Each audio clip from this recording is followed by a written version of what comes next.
Brenda Shad brings to fashion the indigenous heritage she carries from the Choctaw and Cherokee nations. Early in her career, she turned identity into a creative engine and crossed borders.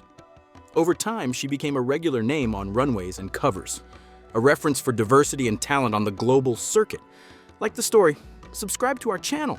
In Gertrude Three-Finger, Cheyenne, William E. Irwin doesn't settle for a snapshot. From 1871 to 1935, especially in the 1890s and the early 20th century, he pursued a steady purpose: to document the life and culture of Native peoples in the U.S., building a collection that invites the public to connect more directly with that history. In 1926, Bear Bull looks straight at the camera. A Siksika elder of the Blackfoot people in northern Canada, he wears a braided hair knot above his forehead. It's not decoration. It signals his role as guardian of a sacred bundle tied to the medicine pipe tradition. In that frame, face, memory, and duty meet. The image seals a pact of tradition and responsibility. Long Wolf, an Oglala chief known as Shunk Manitou Hanska, faded from memory for almost a century. In 1997, news stories brought him back into the conversation. He died in 1892 while part of the Buffalo Bills Wild West show on tour in London, ending his journey there and paradoxically opening the door for his memory to circulate again. In 1901, Freddie Miller captured Sisters, an image born of his effort to record Indigenous life in the United States. In it, Whistler and Hits the One Who Rides the Gray Horse appear on the Crow Reservation, the Apsaluke territory. The framing invites us to follow the thread of their paths and listen to what the portrait preserves, echoes of a time in transition. With the turn of the 20th century, Iron White Man joined Buffalo Bill's Wild West show. In arenas that moved from city to city, he performed on a stage that blended popular attraction, demonstrations of customs, and reenactment.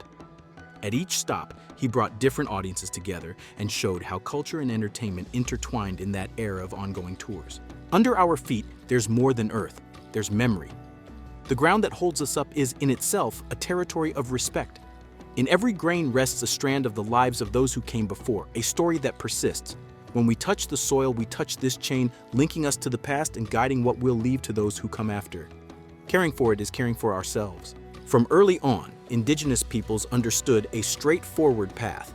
To keep their dogs strong, they had to avoid inbreeding. They forged alliances, traded puppies, and brought in breeding stock from other villages, renewing the bloodlines of their kennels.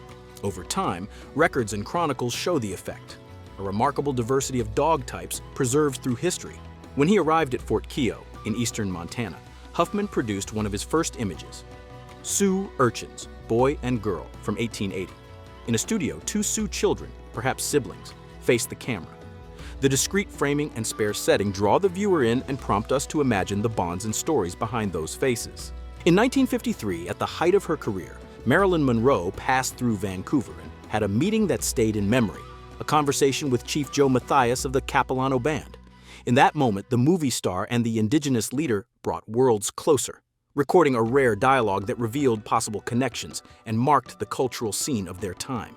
In the 1880s, Spotted Tail, Sinktegleska, led the Brule Lakota. Balancing internal agreements and negotiations with U.S. authorities, he sought to protect his people, lands, and customs in the face of expansion across the plains. In that tense balance, his leadership kept the community standing and marked a turning point for the Indigenous peoples of the Great Plains. In 1901, a photograph taken at the Fort Hall Reservation in Pocatello, Idaho, captures a moment in the life of a northern Shoshone family. In the frame, quiet faces signal presence and kinship. It's not mere posing. It's living memory that brings the viewer closer to daily life, to bonds and to the land that sustains that community. With origins different from the Shoshone, the Comanches left the Rocky Mountains in the early 18th century. They advanced across the Great Plains, learned the rhythm of the new environment, and turned that change into power. In Texas lands, life on horseback set the course for alliances, fights, and roots, shaping a people who came to lead the history of the plains. An image holds more than it shows. In it, a northern Cheyenne woman, photographed in the late 1920s or later, leans on a cane. Her elaborate scarf reveals skills passed down. Her direct gaze carries nights around the fire and the stories that sustain her memory and the collective life that shaped her over generations. Around 1900, a photograph recorded the face of an Oglala woman. It's not just a portrait. It opens a window onto the everyday life and traditions of her people on the plains of the United States. Meeting her gaze, we sense the gestures and ties of an era. Today, the image keeps the memory of a life and clues to a time that still calls to us. From the Great Basin in the western U.S., the Shoshone made mobility a way of life. Starting from a dry territory, they moved north and east along hunting and trade routes. That's how they occupied areas that today include Idaho and Wyoming, where their customs still guide stories, encounters, and the memory of the people. Around 1930, at a train station, a camera shot captures an Indigenous woman and her child. Nothing grand. They wait, follow the tracks with their eyes, share the silence, and a quiet care. The photograph doesn't reveal names or destination. It offers clues, holds back secrets, and makes us ask where they came from and which way they would go. From 1951 to 1963, Dan George led the Tsleil-Waututh Nation in British Columbia.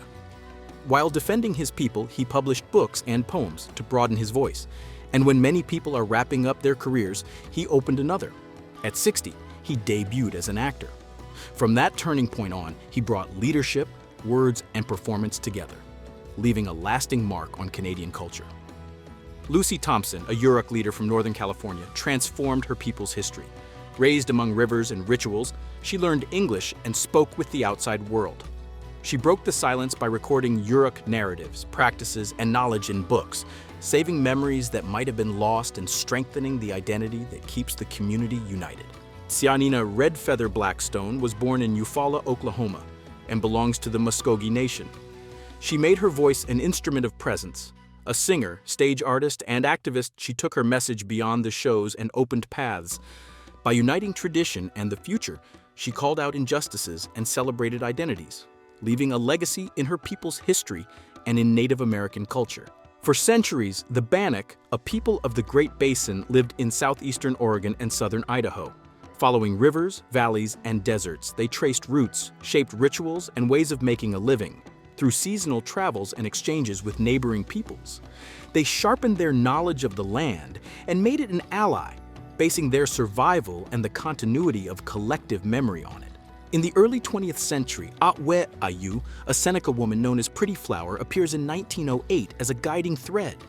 Her people, speakers of an Iroquoian language, have walked a long path. From lands south of Lake Ontario, one of the 5 Great Lakes, come memories, values, and ways of living that still today feed a sense of belonging and guide their stories. Recorded in 1872, this photograph shows an Arapaho man. Looking at it, we don't see just a portrait. We glimpse the journey of a people who lived on the plains of the United States. Their choices, rituals, and alliances influenced the diversity of Native nations and left a legacy that still guides research, sparks debate, and inspires new interpretations today. In 1908, Roland Reed photographed the Moose Call. On a quiet lake, an Ojibwe man stays in his canoe and lifts to his mouth a piece made of hide or bark. His breath carries across the water's surface and calls the moose. In the space between action and echo, tradition and territory recognize each other. The photo reveals a technique that connects body, nature, and memory in a contained dialogue. A 1906 portrait opens the door to the Caddo Nation. In it, we hear the lives of people who worked the land and transformed regions, now in Oklahoma, Arkansas, Louisiana, and Texas. Between fields and waterways, they built villages, shared knowledge, and, watchful of outsiders, preserved rights. The photograph is an invitation and a warning, memory that insists on reaching us. The 1870 photo shows, in the heart of a Shoshone village in Wyoming, the War Chief's Lodge. More than shelter, it was a space for decisions, meetings, and guiding the community. The image lays out a daily life shaped by leadership and practices that maintained culture and ways of living. In the background, the western landscape expands the scene. In 1898, the lens captures Hakasnacha, the Arapaho Little Chief. It's not just a portrait. Face, name, and path intersect. In his clothing and gaze, you see the authority of someone who leads. At the turn of the 19th century, between tradition and change, the photo suspends time and offers an invitation to listen in his people's memory to meanings of identity and continuity. 17th century explorers called them Pima. Among themselves, they are Akimel O'odham, the river people. In the Sonoran Desert, they preserve ties that run through Hohokam culture. In 1870, Carlo Gentile photographed members of the community. The image isn't just a portrait, it connects past and present and affirms the central place of land and water.